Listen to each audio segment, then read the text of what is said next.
Annyeong K-drama lovers! Today we are reviewing Law and the City finale ending episodes 11 and 12 packed with drama, emotions and our favorite Ahn stealing the spotlight scene once again. Let's break it all down. Episode 11 takes us straight into a whirlwind of tense office politics, morally complex cases, and deeply human stories. From the get-go, tensions are running high at the law firm. Jang-hyun and Kyung-min are clearly at odds, and even Ju-hyeong and Hee-ji can feel the awkward chill in the air. Into this uneasy environment walks a man named Mansu, a man seeking help for a real estate dispute. Kyung-min takes on the case and hands it to Mun-jeong and Ju-hyeong, adding an irresistible twist. If they win, part of the dispute land becomes theirs.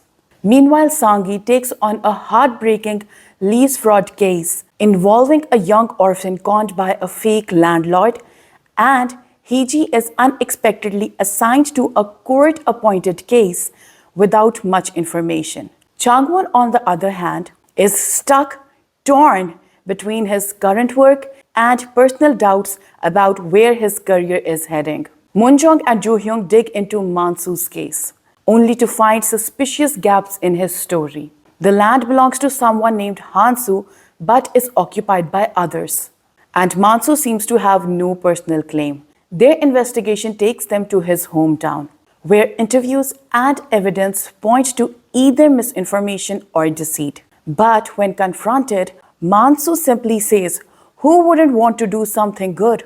This shifts Ju-hyeong's perspective, making him see the case and Mansu in a different light. Sang-gi's fraud case takes a turn when he finds a key legal loophole.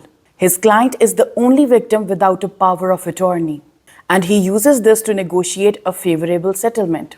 His compassion doesn't go unnoticed, especially by the young man who now looks up to him as a role model.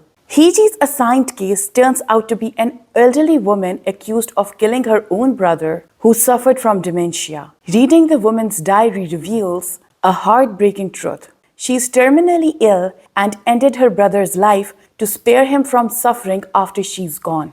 Hee-ji presents this to the court with empathy, moving everyone present. Back in the real estate case, Jo-hyung unearths decisive archival evidence. But before he can celebrate with Mansu, tragedy strikes. Mansu passes away, leaving Ju-hyung and Mun-jeong to honor his fight themselves. On the personal front, Chang-won faces pressure from both family and work. His boss orders him to defend a client involved in a serious car accident. But instead of compromising his values, Chang-won resigns, a bold move that feels like a turning point for his character.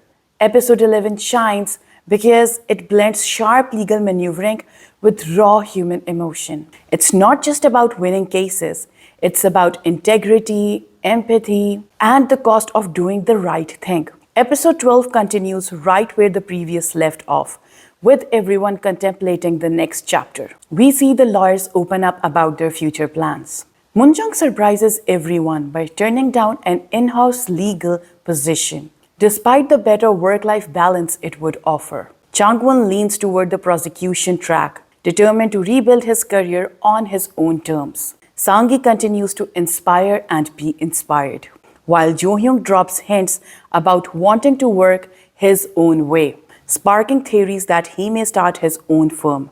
Hee-ji drops the biggest twist. She's considering becoming a public defender, driven by her passion to help people who have no one else, to stand up for them.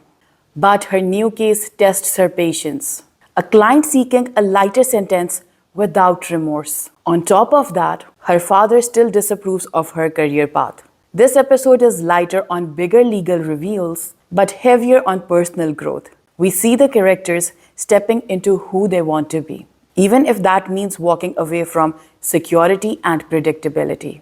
In episode 12, we see more relationship developments, a possible love line for Sang-gi, and big shifts for both Ju-hyung and Hee-ji. Episode 11 and 12 show Law and the City at its most human. The cases still drive the plot, but the heart lies in watching these characters wrestle with their values, ambitions, and relationships. Mansu's death in episode 11 is a sobering reminder of how fleeting life is, while episode 12 feels like a calm before the storm, the point where everyone chooses their path forward. The drama could easily have stretched to 16 episodes, giving more space for romance and character backstories. Still, these two chapters give us satisfying arcs, ethical dilemmas, and a glimpse of where each lawyer's journey might lead. So what do you think about this review? If you liked it, do let me know in the comment section below. And I will see you next time with another review. Bye!